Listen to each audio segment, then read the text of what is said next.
ચાલો વિદ્યાર્થી મિત્રો, આજના આપણે પગથિયા નંબર 7 ની અંદર ચર્ચા કરવા જઈ રહ્યા છીએ સિમ્પલ પાસ્ટ ટેન્સ, એકદમ સાદો ભૂતકાળ. બરાબર.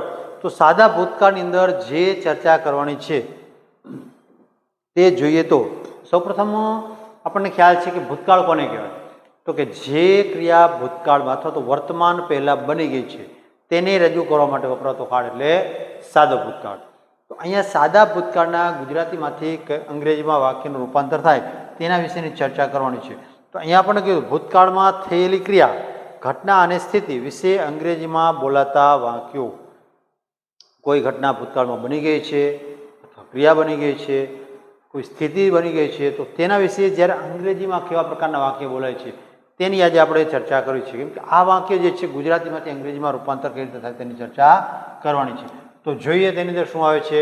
તો સૌ પ્રથમ તેની વાત કરીએ તો શું છે, તો કે સ્ટેપ 7 એટલે કે 7મા પગલાની અંદર ચર્ચા કરીએ તો ભૂતકાળ કોને કહેવાય? તો ભૂતકાળ સિમ્પલ એટલું જ છે કે વીતી ગયેલી ઘટના અથવા ક્રિયા. તો અહીંયા જુઓ જોઈએ તો પાસ્ટ ટેન્સનો ઉપયોગ ભૂતકાળમાં થયેલી ઘટના કે ક્રિયા દર્શાવવા માટે થાય છે. એ તો કહું છું કે ભૂતકાળની અંદર બની ગયેલી ઘટના અથવા ક્રિયા. હવે જુઓ જોઈએ, મેં ભોજન ખાધું અથવા તો મેં ભોજન કર્યું. તો આઈ એટ ફૂડ આપણા માટે મહત્વનું આ છે. દરેકે દરેક કાળની અંદર સૌથી મહત્વનું વસ્તુ હોય તો તે શું છે, તો કે ક્રિયાપદ. તે ઘરે ગઈ, સી વેન્ટ હોમ. પછી તેઓ મેચ જીત્યા, ધે વોન ધ મેચ. જો અહીંયા જુઓ જોઈએ, આ બધા રૂપ છે તે શેના છે, તો કે ભૂતકાળના. ભૂતકાળના રૂપ જે છે તે આ રીતે વાક્ય જે છે તેને રજૂ કરવા માટે વપરાય છે. બરાબર. તો જુઓ જે આપણે જોઈએ તેની એક એક પછી ચર્ચા. સૌપ્રથમ તો અહીંયા વાક્યની વાત કરીએ તો શું છે, તો કે નિયમ નંબર 7ની અંદર વાક્ય રચના કેવા પ્રકારની છે. તો કે અહીંયા સબ્જેક્ટ હશે, વર્બ એટલે કે પાસ્ટ ફોર્મ જેને આપણે V2 તરીકે ઓળખીએ છીએ તે. પછી આવે છે ઓબ્જેક્ટ અને અહીંયા આપણી પાસે અધર વર્ડ હોઈ શકે. બરાબર. તો આ રીતે આ 3 બાબત છે, 1 2 3 અને આ ચોથું અન્ય શબ્દ. આ બાબતને યાદ રાખીએ અને પછી વાક્યની આગળ વધીએ. જો અહીંયા ઉદાહરણ આપીએ છે કે હું ગઈકાલે શાળાએ ગયો હતો. બરાબર. તો શું કે આઈ વેન્ટ ટુ સ્કૂલ. ક્યારે? તો કે યસ્ટરડે એટલે કે ગઈકાલે. બરાબર. પછી તે ક્રિકેટ રમ્યો હતો. તે એટલે કે હી. રમ્યો શું? તો કે પ્લેડ. કેમ કે ભૂતકાળની વાત છે. He played. શું રમે છે? તો કે ક્રિકેટ. તો અહીંયા ક્રિકેટ દર્શાવ્યું છે આપણે. તે પુસ્તક વાંચ્યું હતું. તે અથવા તો તેણે. અહીં જો કે તેણીએ એવું લખ્યું, સી કીધું છે. C read a book. તમે કહેશો સાહેબ અહીંયા તો મૂળરૂપ આવ્યું. મૂળરૂપ નથી, ભૂતકાળનું રૂપ પણ આ જ થાય છે એટલા માટે અહીંયા સી રાખ્યો છે. સોરી, સી નહીં પણ શું રાખ્યું છે? રીડ. અમે અંગ્રેજી શીખ્યા. તો લર્ન. અહીંયા લર્ન્ટ ઈડી લગાડો તો ભલે અથવા LERNT આ ટી લગાડો. લર્ન્ટ અથવા લર્ન્ટ ડી આ રીતે પણ ચાલે છે. આ બંને રૂપો સાચા છે. તો અહીંયા જુઓ છો કે કઈ રીતે વાક્ય જે છે તે અંગ્રેજીમાં રજૂ થાય છે. હવે આના વિશેની ચર્ચા કરીએ તો ભૂતકાળના નિયમો જોવા જોઈએ કે ક્રિયાપદનું જ્યારે ભૂતકાળ જે છે તે કઈ રીતે થાય. તો આ નિયમ જે છે એકદમ સરસ રીતે યાદ રાખી લઈએ અને પછી જોઈએ કે વાક્યનું ગુજરાતીમાંથી અંગ્રેજી કેમ નથી આવડતું આપણને. તો પ્રથમ વાત કરીએ તો પ્રથમ શું છે જુઓ જોઈએ.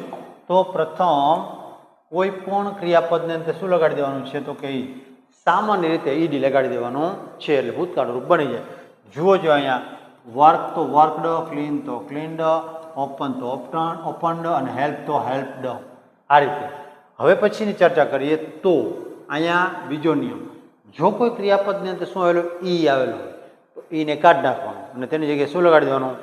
માત્ર ડી લગાડી દેવાનું છે. પછી એક્ઝામ્પલ જુઓ તો ખ્યાલ આવશે. મેક તો મેક અહીંયા ભૂલ છે. બરાબર. અહીંયા મેક નો થાય, અનિયમિત રૂપ છે. મેકડ નો થાય, અહીંયા મેડ થાય. તો આ જે છે ક્રિયાપદ અહીંયા આવશે નહીં, કેમ કે અનિયમિત રૂપ છે. મેકનું થાય છે ભૂતકાળનું રૂપ. શું થાય મેકનું? તો કે મેડ. એટલા માટે આ અનિયમિત રૂપ છે, આ અહીંયા સમાવેશ થશે નહીં. ચાલો અહીંયા જુઓ જે લવ તો લવડ. છેલ્લો અક્ષર જુઓ જે ઈ છે તો અહીંયા માત્ર ડી લગાડ્યો છે. પછી લાઇક તો અહીંયા માત્ર ડી લગાડ્યું, લાઇકડ. બરાબર. તો આ રીતે. પછી નિયમ નંબર 3ની ચર્ચા કરીએ તો વર્બના અંતે શું હોય તો કે કોન્સોનન્ટ પ્લસ વાય આવેલું હોય. ટૂંકમાં કોઈ પણ ક્રિયાપદનો છેલ્લો અક્ષર વાય હોય ને તેના પહેલાં શું હોય તો કે વ્યંજન હોય.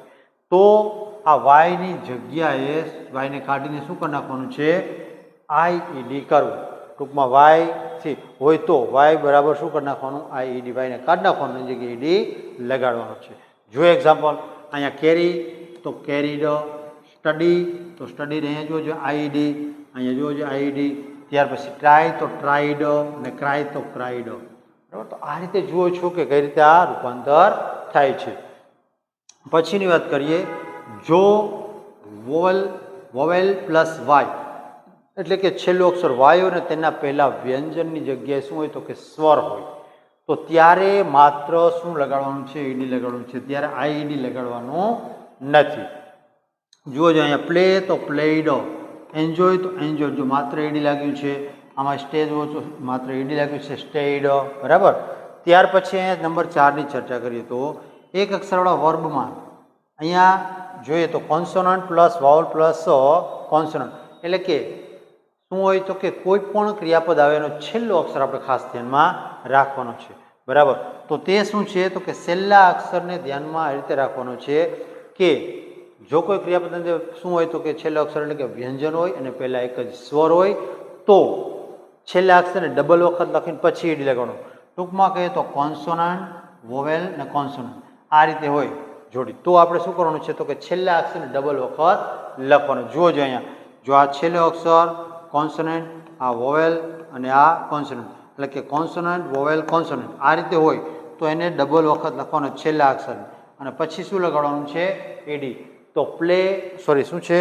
સ્ટોપ તો સ્ટોપડ, અને ક્લેપ તો ક્લેપડ, પ્લાન તો પ્લાન્ડ. આ રીતે નિયમ લાગુ પડે છે. આ ખાસ યાદ રાખજો. અને હવે 5મા નંબરની ચર્ચા કરીએ તો ઇરેગ્યુલર વર્બ્સ, અનિયમિત વર્બ છે, તેને આપણે ફરજિયાત રીડ કરીને તૈયાર કરવા પડે. અથવા બીજું એના માટે એ ઓપ્શન છે કે સતત વિડીયો છે તે જોતા રહેવાના, જ્યાં જ્યાં આ પ્રકારના અનિયમિત રૂપ આવે છે તેને વ્યવસ્થિત રીતે યાદ રાખી લેવા, જેથી કરીને જ્યારે આપણી સમક્ષ આ વાક્ય આવે કોઈ પણ તો આપણે તેને સરળતાથી શું કરી શકીએ તો કે રૂપાંતર કરી શકીએ અને યાદ રાખી શકીએ.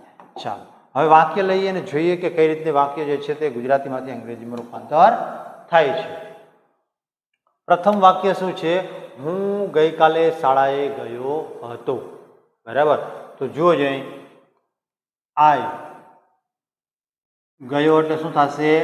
આઈ વેન્ટ ટુ, ક્યાં જાય છે તો કે સ્કૂલ. પણ ક્યારે ગયો તો કે ગઈકાલે, તો કે યસ્ટરડે.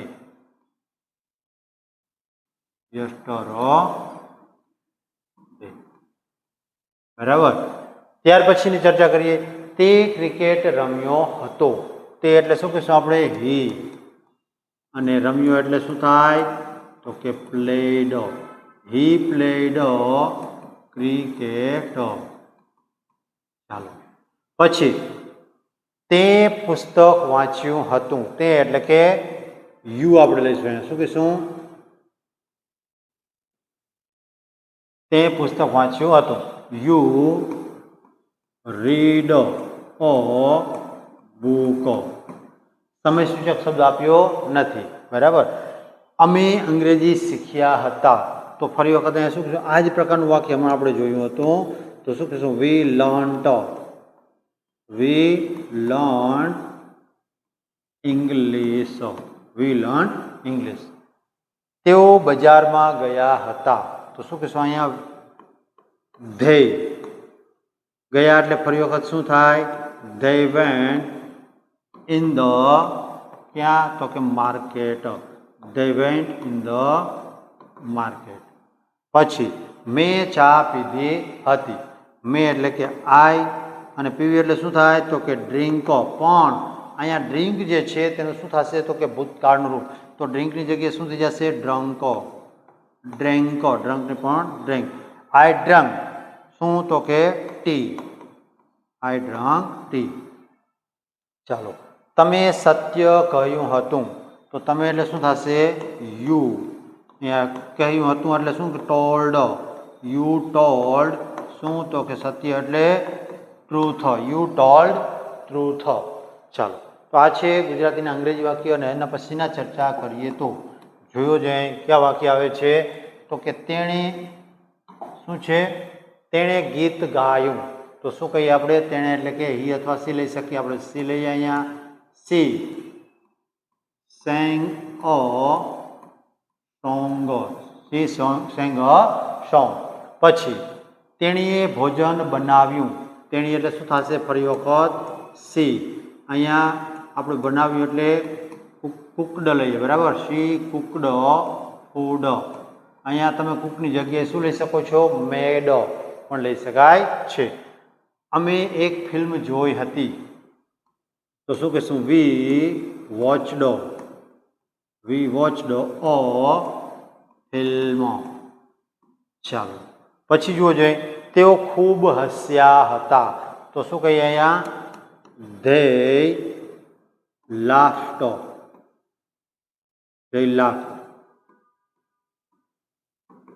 very much